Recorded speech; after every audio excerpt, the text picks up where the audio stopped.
Okay भाई लोग, तो चलिए आज का वीडियो स्टार्ट करते हैं। ये जो वीडियो है ना, ये पार्ट 2 है। पहले मैं बतला दे रहा हूँ, अगर आप लोग पार्ट 1 नहीं देखो तो पार्ट 1 का लिंक आप लोग को डिस्क्रिप्शन में मिल जाएगा, वहाँ जाके ज़रूर चेकआउट कर लेना, ताकि वहाँ के बाद आप लोग को ना रिलेट करने के लिए एकदम आसानी होगी। ओके, तो चलिए पार्ट 2 में बढ़ते हैं। तो देखो, पार्ट 1 आप लोग अगर देखे हो तो आप लोग को पता हो कि लास्ट में ना मैं आप लोगों को एक क्वेश्चन के साथ छोड़ के गया था। क्वेश्चन क्या था, तो आप लोग यहाँ पर एक लाइन पढ़ रहे हो कि एक chemical reaction involves a chemical change, मतलब एक केमिकल रिएक्शन में केमिकल चेंज होगा ही होगा। ओके, मतलब केमिकल चेंज होता है। ओके, और अब आप यहाँ देखो कि कोई भी केमिकल चेंज क्या होता है। आप लोग को पार्ट 1 में भी बताया हूँ कि केमिकल चेंज क्या होता है, वैसे अभी भी जान लो। कोई भी जब कोई ए सब्सटेंस इजीली किसी कोई हीट करके या कोल्ड करके ए सब्सटेंस कुछ भी हीट या कोल्ड कुछ भी करके, समझे, एक बी सब्सटेंस में फॉर्म हो गया। यहाँ पर अब ये बन गया बी। ओके, लेकिन वापस से जैसे हम इसको हीट कर दिए ऊपर, ठीक ना, इसको हम कर दिए हीट, तो ये बी तो बन गया, लेकिन वापस से जब हम इसको कूल किए और ये ए में नहीं कन्वर्ट हो पाया, तब हम इसको कह सकते हैं किस टाइप का चेंज हो गया, इसके अंदर केमिकल चेंज आ गया। ताकि वापस से जब बी बना तो इसमें कुछ चेंज आया बी बनने पर, लेकिन जब बी से फिर वापस ए नहीं बना तो इसको हम कह सकते हैं केमिकल चेंज। ओके, और अब देखो, तो केमिकल चेंज में हम लोग को पता है कि केमिकल रिएक्शन में, जैसा कि हम लोग की किताब में बोल रहा है कि केमिकल रिएक्शन में एक केमिकल चेंज होता है। ओके, तो मैं आप लोगों से पूछा था कि कोई भी एक सब्सटेंस ले लो, जैसे हम लोग ले लिए हैं यहाँ पर NaCl, हम लोग ले लेते हैं यहाँ पर NaCl यानी कॉमन साल्ट। अब देखो, हम लोग NaCl को तो इलेक्ट्रोलाइसिस के प्रोसेस के थ्रू इस सब को ब्रेक तो कर सकते हैं ना। अब आप बोलोगे कि इलेक्ट्रोलाइसिस क्या होता है, तो आप लोग 8 में ज़रूर पढ़े होगे। अगर नहीं पढ़े हो तो एक कमेंट कर देना, मैं वीडियो इस पर ला दूंगा इलेक्ट्रोलाइसिस क्या होता है। वैसे एक रफली इलेक्ट्रोलाइसिस को देखो ना, तो उसमें क्या होता है कि ना, को एक बैटरी के ना वायर से एक एनोड और एक कैथोड, रुक जाओ अलग अलग कलर का कर देते हैं, रेड से रखते हैं एनोड, ओके, और ब्लैक से रखते हैं, सॉरी, रेड से कैथोड है और ब्लैक से एनोड है। ओके, अब देखो, तो इसमें होता क्या है कि आपको ना किसी जिस चीज़ का इलेक्ट्रोलाइसिस करना है, जैसे हम लोग अभी यहाँ पर करने वाले हैं, ओह सॉरी एक सेकेंड, यहाँ पर हम लोग अभी करने वाले हैं इलेक्ट्रोलाइसिस NaCl का। ओके, यहाँ पर हम लोग NaCl का इलेक्ट्रोलाइसिस करेंगे, हम लोग यहाँ पर करने वाले हैं NaCl का इलेक्ट्रोलाइसिस। ओके, तो हम लोग को करना क्या है, उसको ना मोल्टन फॉर्म में, मतलब उसको मेल्ट कर देना। ओके, मेल्ट कर दो, एक्वस फॉर्म में NaCl को ले लेना है और उसको यहाँ तक भर देना है। हम लोग को NaCl भर दिए, एक कोई कंटेनर में ही काम करेंगे, एक कंटेनर ले लो, यहाँ तक हम लोग इसमें NaCl रख दिए। ओके, और जब हम इसके थ्रू, जब हम यहाँ पर इन दोनों वायर के थ्रू, मतलब एनोड और कैथोड के थ्रू ना, जब हम इसमें इलेक्ट्रिसिटी पास करवाएंगे ना, तो क्या होगा कि Na और Cl दोनों अलग हो जाएगा। इसके NaCl के पूरे उससे Na और Cl दोनों छट जाएगा, कह सकते हो आप इसको। अब कैसे छटेगा, तो Cl जो होगा वो यहाँ चला आएगा, मतलब पॉजिटिव पे, यानी कैथोड पे Cl चलाएगा और एनोड पे चला जाएगा Na।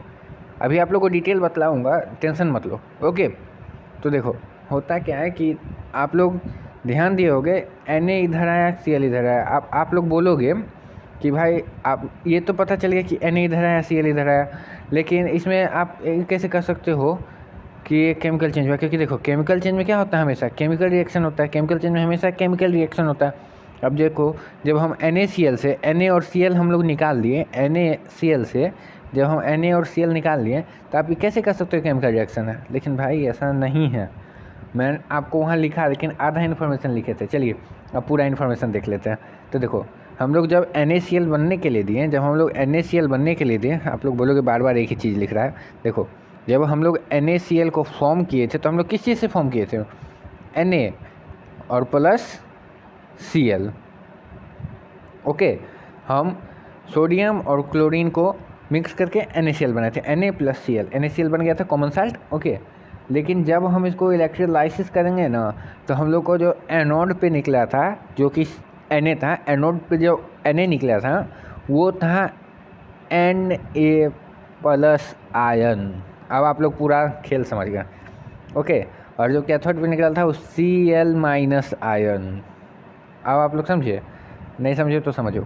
हम लोग जब दिए थे तो हम Na और Cl दोनों एटम दिए थे, समझ गए। लेकिन जब हम लोग किए इसका फिर इलेक्ट्रोलाइसिस, तब जो निकला वो आयन निकल गया, Na और Cl, Na+ और Cl-। अब ये क्या हुआ, क्या होता है आयन, ये सब भाई आप लोग अगर वैसे मैं बतलाऊंगा तो वीडियो काफ़ी लंबा हो जाएगा, और लंबा वीडियो कोई देखना जल्दी चाहता नहीं है। उसी के लिए भाई अगर आप लोग एक कमेंट करोगे ना तो इसको बतला दूंगा। वैसे चलो फिर से रफली एक बार समझा देते हैं, होप आप लोग को ना क्लियर हो जाएगा डाउट। देखो अब हम लोग मान लेते हैं यहाँ पर एक छोटा सा Na ले लेते हैं, ओके, और इसको कर देते हैं एक सेल। पहला सेल हो गया, इसमें 2 इलेक्ट्रॉन, 1 इलेक्ट्रॉन यहाँ 2 इलेक्ट्रॉन।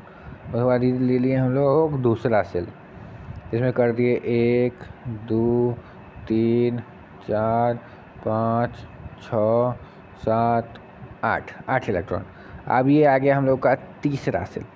Na का कितना होता है एटॉमिक नंबर, Na का एटॉमिक नंबर कितना होता है 11 होता है। भाई आप लोग ये ध्यान रखना, एटॉमिक नंबर आप ना कम से कम 1 से लेके 1 से 50 तक तो एकदम ध्यान दे लो।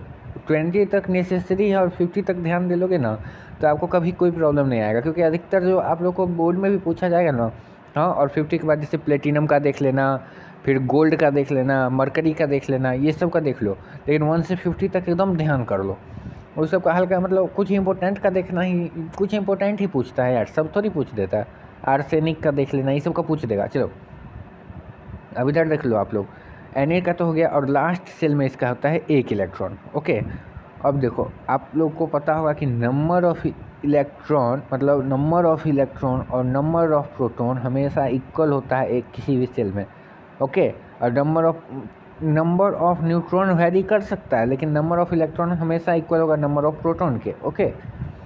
देखो यहाँ पर हम लोग का इसमें 11 इसका एटॉमिक नंबर है, और आप लोग को पढ़े हो कि क्लास 8 में 9 में सब क्लास में पढ़ना है कि एटॉमिक नंबर है ना 11, मतलब इसमें 11 इलेक्ट्रॉन और 11 प्रोटॉन है। न्यूट्रॉन का नंबर वेरी कर सकता है, हमेशा ध्यान रखना। किसी में न्यूट्रॉन का ना वेरी कर सकता है, उसमें किसी में 11 की जगह 12, 11 नहीं, मतलब कोई भी दूसरा एलिमेंट ले लो, जैसे कि आप लोग ले लो आयरन, तो उसका कभी आयरन नहीं ले लो आप लोग, किसी एक ऐसा लो ना जिसका इससे ज़्यादा हो उसका इसका मास जो हो ना। देखो मास हमेशा डिपेंड करेगा आपको number of proton plus number of neutron, और न्यूट्रॉन का नंबर वेरी कर सकता है, लेकिन इलेक्ट्रॉन और प्रोटॉन का नंबर हमेशा सेम रहता है, ताकि ये इलेक्ट्रिकली न्यूट्रल रहे, उसी के लिए ये हमेशा सेम रहेगा।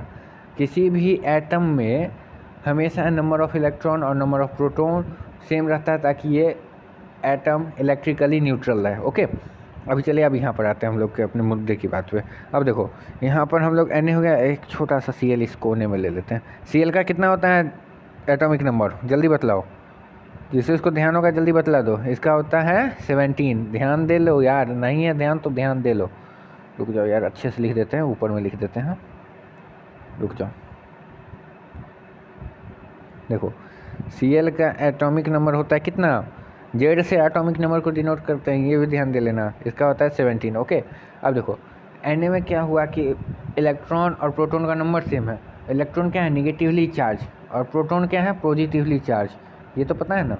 चलो तो अब देखो क्या करेगा, सो ये ना Na है, इसको अगर 1 इलेक्ट्रॉन अगर ये लूज कर देगा ना तो ये स्टेबल, और ये क्लोरीन है तो इसके लास्ट ऑर्बिट में 7 इलेक्ट्रॉन, और 7 अगर वो 1 गेन कर लेगा तो वो भी क्या स्टेबल हो जाएगा। तो अब ये करेगा कि कहेगा कि भाई तू 1 ले लो, तू भी स्टेबल हम भी स्टेबल, खुश साथ में रहते हैं दोनों आदमी, तो वही करता है, ये अपना 1 उसको दे देगा। तो क्या हो गया, इससे 1 इलेक्ट्रॉन चल गया, अब इससे 1 नेगेटिव चल गया, मतलब -11 था इसका चार्ज, और इसका +11 था, तो दोनों मतलब उस टाइम क्या था, दोनों न्यूट्रल था। अब क्या हो गया इसका हो गया -10 इसका हो गया। रुक जाओ यार, गलती हो गया, कहीं और लिखते हैं, चलो यहीं पर लिखते हैं। -10 हो गया, अब किसका -10 हो गया, इसका चार्ज, इलेक्ट्रॉन अब -10 है, और प्रोटॉन क्या है +11 का 11 ही रह गया। तो इससे क्या हुआ, +1 चार्ज इस पर आ गया। तो होप आप लोग इसको समझ गए। अब उसी वैसा ही हुआ इस क्लोरीन के साथ, इसमें क्या था -17 था इलेक्ट्रॉन और +17 था प्रोटॉन, और क्या हुआ 1 इलेक्ट्रॉन और ऐड हो गया, तो क्या हो गया -18 हो गया इलेक्ट्रॉन, और 17 ही प्लस रह गया उसमें, +17 ही रह गया इसका प्रोटॉन, मतलब क्या हो गया -1 हो गया टोटल पर चार्ज। तो होप आप लोग समझ चुके हैं कि आयन क्या हुआ, माइनस आयन और प्लस आयन क्या हुआ।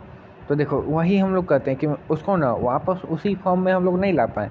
हम लोग दिए थे हम लोग लिए थे Na क्या एटम हम लोग दिए थे, लेकिन जब हम लोग उसको इलेक्ट्रोलाइसिस करके फिर से निकाले तो हम लोग का क्या निकला, Na+ आयन निकला। हम लोग को वापस Na नहीं निकल पाया ना, हम लोग को Na निकला थोड़ी, हम लोग को Na+ आयन निकला। तो होप आप लोग इसको समझ चुके होंगे कैसे केमिकल चेंज है। ओके, अब चलिए हम लोग अपने टॉपिक पे बढ़ते हैं। तो देखो हम लोग यहाँ तक अभी क्लियर कर लिए थे कि केमिकल रिएक्शन में क्या क्या होता है, क्यों केमिकल रिएक्शन होता है, कैसे होता है और अब चलिए हम लोग केमिकल रिएक्शन में क्या क्या होता है ना, इसको अब डिटेल से जान लेते हैं। अगर आप लोग पार्ट 1 नहीं देखो तो अभी भी मैं रिकमेंड करूँगा कि प्लीज़ पार्ट 1 देख लो, ताकि अभी से आप लोग रिलेट कर पाओगे। ओके, उतना देर तक क्वेश्चन ही समझाते रहोगे। अब देखो हुआ क्या कि देखो अब हम लोग को ना केमिकल रिएक्शन क्या पूरा एकदम क्लियर हो गया। अब केमिकल रिएक्शन में होता क्या क्या है, सो देखो तो केमिकल रिएक्शन में ना आप लोग इसका ना एक और डिफिनेशन लिख लो, ध्यान दे लेना कि आ केमिकल रिएक्शन, लिखो in a chemical reaction 2 or more than 2 substance either decomposes और लिख रहे हैं ना, either decomposes or combine to form a new substance whose property is entirely different from its originated substance। मतलब क्या कि जो भी कोई दो सब्सटेंस है, रुको आप लोग ऐसे समझो कि कोई भी जो दो सब्सटेंस है, हम आपको पार्ट 1 में भी समझाए हुए, ए और बी ले लेते दो सब्सटेंस, ये सी बना दिया। ओके, लेकिन जो सी का प्रॉपर्टी होगा ना, ये जो सी बन गया इसका जो प्रॉपर्टी होगा वो ए और बी से पूरा तरह से डिफरेंट होगा। इसका आप लोग ना प्लीज़ पार्ट 1 देख लेना, उसमें हम इसको बहुत अच्छा समझाए हुए हैं। इसका बहुत गजब एग्जाम्पल दिए हैं उसमें। ओके, तो वही इसमें कह रहा है कि इसमें ना क्या होगा केमिकल रिएक्शन में कि कोई भी दो सब्सटेंस या तो डिकम्पोज करेगा और नहीं तो कंबाइन करके कोई ऐसा तीसरा सब्सटेंस बनाएगा जिसका प्रॉपर्टी पहले और दूसरे से एकदम इंटायरली डिफरेंट हो। ओके, अब चलिए हम लोग के किताब में जैसा दिया हुआ है, इधर देखो आप लोग ए बी के जगह आप लोग ले लो यहाँ, इसमें देखो अब हम लोग को मैग्नीशियम दे दिया है और ऑक्सीजन, देखो और उस दोनों को ना रिएक्शन करवाने के बाद मैग्नीशियम ऑक्साइड निकाला। इसको डिटेल से समझते हैं, रुक जाओ पहले यहाँ से शुरू से पढ़ते हैं। तो देखो the substance which take part in a chemical reaction are called reactant. जैसे हम लोग के एग्जांपल में A+B = C किए थे ना, रिएक्शन होने के बाद वो C फॉर्म किया था ना हम लोग का, यहाँ C फॉर्म किया था। तो इसमें आप लोग ही बतलाओ कि इसमें रिएक्टेंट क्या होगा जो कि इसमें रिएक्शन में टेक पार्ट लिया होगा, जो कि है A और B। तो इसका रिएक्टेंट A और B होगा। नीचे देखो। ओके, तो होप आप लोग इसको समझ चुके होंगे कि जो भी चीज़ रिएक्शन में पार्ट लेगा उसको हम लोग रिएक्टेंट कहेंगे। ओके, और नीचे देखो a new substance which produce as result of chemical reaction is called product. और जो नया सब्सटेंस प्रोड्यूस हुआ, जैसे कि यहाँ C प्रोड्यूस हुआ, तो उसको क्या कहेंगे हम लोग, प्रोडक्ट कहेंगे। अभी आप लोग इसको ऐसे समझो, रुक जाओ, इसको आप लोग ना एक और एग्जांपल से समझ सकते हो, रुक जाओ। देखो नीचे में जैसे हम लोग को दिया है मैग्नीशियम और ऑक्सीजन, तो इसमें क्या होगा मैग्नीशियम ऑक्सीजन, इसका हो गया रिएक्टेंट, क्योंकि ये दोनों ना इसके रिएक्शन में पार्ट लिया है और तब ये फॉर्म क्या किया मैग्नीशियम ऑक्साइड, जो कि इसका प्रोडक्ट हो गया। तो होप आप लोग रिएक्टेंट और प्रोडक्ट को ना एकदम अच्छा से आप लोग का क्लियर है। ओके, क्लियर हो गया होगा ना, तो आप लोग एक काम करना, तो लिखो पोटेशियम परमैंगनेट का ना रिएक्टेंट पोटेशियम परमैंगनेट प्रोडक्ट में निकलेगा। ओके, उसका क्या रिएक्टेंट होगा ना वो सब लिख के हमको कमेंट सेक्शन में प्लीज़ लिख ही देना, ताकि समझ सके कि बंदा इंटरेस्ट ले रहा है। यार अगर आप लोग इंटरेस्ट लोगे तभी ना पढ़ाई में होगा, इंटरेस्ट लोगे तभी ना पढ़ाई, मतलब पढ़ाई में इंटरेस्ट लोगे तभी ना भाई पढ़ाने में मज़ा भी आएगा। तो प्लीज़ आप लोग कमेंट ज़रूर से कर देना। ओके, अब चलिए अब आगे करते हैं। तो in a chemical reaction reactant are transformed into product. The product thus formed have properties which are entirely different from the reactant। जो मैं आप लोगों को अभी बतला चुका कि रिएक्शन में क्या होता है, केमिकल रिएक्शन क्या होता है कि रिएक्टेंट जो होता है ना ट्रांसफॉर्म करता है प्रोडक्ट में, और प्रोडक्ट का जो प्रॉपर्टी होता है वो रिएक्टेंट से ना पूरी तरह से अलग होता है। अब इसका एग्जांपल हम पार्ट 1 में दे चुके हैं, इसी के पार्ट 2 में दे नहीं रहे थे, लेकिन चलिए एक एग्जांपल आप लोग ले ही लीजिए। तो चलिए हम लोग जैसा कि जान सकते हो कि NaCl का एग्जाम्पल लेते हैं। पार्ट 1 में H2 किए थे, इसमें NaCl कर रहे हैं हमेशा।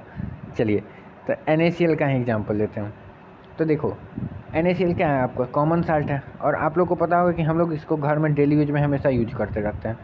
नहीं, सुबह में खाने में, शाम में खाने में हमेशा यूज करते ही रहते हैं। तो NaCl किससे बना हुआ है? रुक जाओ,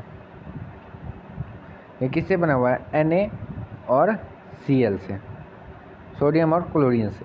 ओके, अब देखो अगर आप लोग NaCl के बिना खाना खाओगे यार तो कुछ नहीं, मतलब कुछ भी नहीं लगेगा। क्या आप ही बताओ, नमक के बिना एक दिन का खाना कैसा लगता है? तो वही मतलब गेस, मतलब पता कर लो कि कैसा, मतलब बिना NaCl के आप लोग एक टाइम का भी खाना नहीं खा सकते हो। अब वही अगर आप गलती से Na और Cl को इसके रॉ फॉर्म में खा लो, बस उसके बाद आप कुछ खा ही नहीं सकते हो। मतलब समझो, Na भाई हाईली रिएक्टिव होता है। आप लोग रिएक्टिविटी सीरीज में देख लेना, हाईली रिएक्टिव होता है, पूरा ब्लास्ट कर देगा, खाओगे मुंह में जाके पूरा मुंह ब्लास्ट करवा देगा। समझ रहे होगे आप लोग? मतलब NaCl में देखो, NaCl आप लोग खाने में हमेशा कभी भी बिना NaCl के आपको खाना ही नहीं लगेगा अच्छा। और कहीं Na और Cl खा लिए बस, उसके बाद कभी खा ही नहीं पाओगे। तो बात तो वही होता है कि Na क्या है, इतना हाईली रिएक्टिव है भाई, ब्लास्ट करवा देगा। तो होप आप लोग समझ चुके होंगे, बिना NaCl के आप लोग खाना खा नहीं सकते हो, और Na खा लिए तो भी खाना खा नहीं सकते हो गया भाई। उसके बाद राम नाम, समझ गए? कभी ट्राई मत कर लेना घर पे, और उससे घर पे Na आपको मिलेगा कहाँ से। चलिए, तो आप लोग होप इस एग्जांपल से आप लोगों को ना पूरा क्लियर हो गया होगा कि कैसे प्रॉपर्टी डिफरेंट होता है। ओके, अब चलिए यहाँ से कट कर लेते हैं। चलिए अब देखिए, we now give an example of chemical reaction. चलिए अब किताब में भी एक केमिकल रिएक्शन का एग्जाम्पल दिया हुआ है। तो before we do please note that magnesium is a silvery white metal. तो पहले आप लोग एकदम ध्यान दे लेना कि मैग्नीशियम का जो कलर होता है ना, उसके बाद आप लोग देखना, इसमें भी आप लोग को दिखला देंगे कि क्या दिक्कत है, मतलब क्या चेंज आया। तो अभी बार देख लो कि मैग्नीशियम का जो कलर होगा सो अभी क्या है, सिल्वरी वाइट है। ओके, और magnesium metal is available in science. अगर हम लोग के स्कूल में तो अवेलेबल होगा भी, तो हम लोग को करवाया नहीं था। ओके, आप लोग को कहीं करवाया हो ऐसा, मतलब तो आप लोग के अगर साइंस लेबोरेटरी में मैग्नीशियम का रिबन आप लोग को अगर अवेलेबल है, और नहीं भी है तो आप लोग कहीं से अगल बगल से कहीं से खरीद लेना। नहीं यार, सस्ता ही पड़ता है ये सब चीज़। किराना के दुकान पे मत जाना खरीदने के लिए, वरना फिर पता चलेगा क्या हुआ क्या नहीं हुआ। चलिए हटाइए। देखो, तो मैग्नीशियम को ना आप लोग अवेलेबल होगा कहाँ पर? साइंस लेबोरेटरी में। ओके, वहाँ से आप लोग ले लेना। ओके, चुरा मत लेना।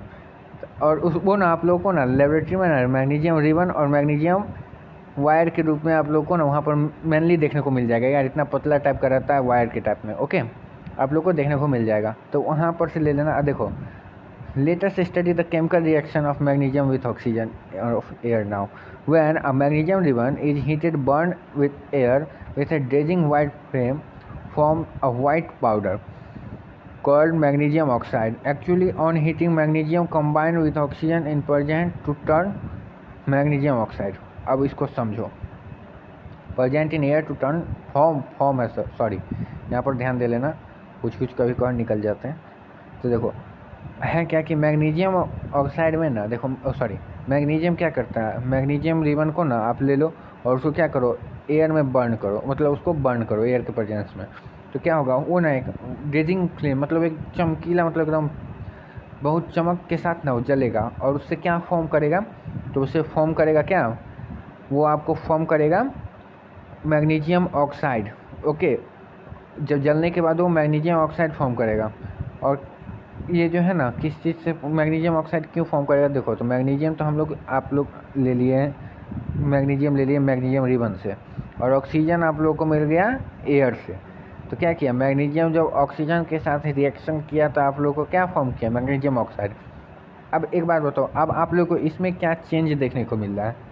तो पहला चेंज आप लोग पकड़ लिए होंगे शायद, हम आप लोगों को पहले भी बोल चुके थे इसके बारे में कि मैग्नीशियम क्या किस कलर का होता है, सिल्वरी वाइट। और अभी जो मैग्नीशियम ऑक्साइड फॉर्म किया क्या है, वाइट पाउडर सिर्फ, मतलब सिल्वर कलर, इसका कलर चेंज हुआ। दूसरा क्या चेंज आया इसके अंदर, आप लोग पकड़ो जल्दी से, अगर पकड़ लिए हो तो जल्दी से कमेंट कर दो, फिर मैं बताता हूँ। ओके, तो दूसरा इसमें जो चेंज आया ना, वो आया क्या, इसमें ना देख सकते हो लाइट इवॉल्व हुआ है। एक बात हमेशा याद रखना, केमिकल रिएक्शन में ना कुछ हमेशा कुछ रिकॉग्नाइजेबल चेंज कैसे किस टाइप का आएगा, या तो आपको लाइट इवॉल्व हो जाएगा, नहीं तो आपको कलर चेंज हो जाएगा, नहीं तो हीट आ जाएगा। और हाँ, आप लोग एक चीज़ इसमें कमेंट करना, पिछली बार के वीडियो में भी ना मैं आप लोगों को एक क्वेश्चन के साथ छोड़ के गया था, इस बार के भी मैं जा रहा हूँ कि ये जो आप लोग टोटल रिएक्शन देख लिए, ये इंडोथर्मिक रिएक्शन है या एक्जोथर्मिक रिएक्शन है। इंडोथर्मिक और एक्जोथर्मिक के बारे में हम लोग नेक्स्ट वीडियो में भी डिस्कशन करेंगे। ओके, नेक्स्ट वीडियो पूरा उसी पर रहने वाला है, टेंशन मत लो। ओके, तो ये आप लोग कमेंट करना, अगर 8th में पढ़े होगा तो कुछ ध्यान होगा। चलिए अब आगे बढ़ते हैं। तो देखो इसमें क्या क्या आया कि आप लोग को देखने को मिला क्या, एक लाइट इवॉल्व हुआ, चेंज आया इसके कलर में। तो इसमें मेनली आप लोग ये देख सकते हो कि चेंज आया इसके कलर में। ओके, अब देखो तो इसके रिएक्शन में क्या हुआ, हम लोग के इसके कलर में चेंज आया। अब देखो burning of magnesium, the burning of magnesium in air to form magnesium oxide in an example of chemical reaction। वैसे तो हम उतना देश एग्जाम्पल दे ही रहे हैं, लेकिन क्या है, केमिकल रिएक्शन का इन एग्जाम्पल है। In a chemical reaction there are two reactant, magnesium and oxygen. इसमें आप लोग को देख सकते हो, मतलब बेयरली देख सकते हो कि देखो इसमें 2 रिएक्टेंट है, एक है मैग्नीशियम और एक है oxygen, but the product is magnesium oxide. The property of product magnesium oxide is entirely different from those of the reactant magnesium and oxygen. तो आप लोग इसका भी देख सकते हो कि देखो मैग्नीशियम और ऑक्सीजन से इसका प्रोडक्ट का पूरा डिफरेंट होगा इसका प्रॉपर्टी।